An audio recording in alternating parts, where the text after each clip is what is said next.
Razer Gaming.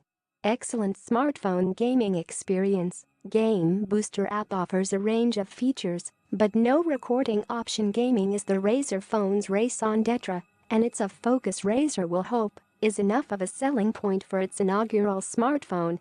The Razer phone launches alongside some big-name games including Shadowgun Legends, Final Fantasy XV, Tekken, and Arena of Valor, although only this latter is actually available at the moment, with the others coming in 2018. It means the Razer phone feels a little bit empty, like a new games console launching with just a handful of games. On setting up the Razer phone for the first time, 4 games were automatically downloaded and installed for us: Arena of Valor, Gear Club, Titanfall Assault and World of Tanks. There's no dedicated app or store pushing you towards all the best games to play on your dedicated gaming smartphone, which leaves you fending for yourself if the opening quartet don't take your fancy.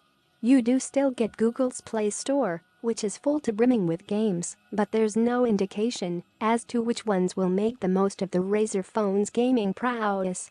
There are already a number of games available on the Play Store that are frame rate unlocked, such as Pac-Man Go, and thus can quite happily dabble with the 120Hz screen. There's just no easy way to find them. Razer's also working with a number of developers to help them adapt their games to run at screen refresh rates that take advantage of the full power of the Razer phone's GPU, as well as existing games that have been tweaked slightly to take advantage of the 120Hz display. Razer has worked with Commune and THX on an exclusive game for its handset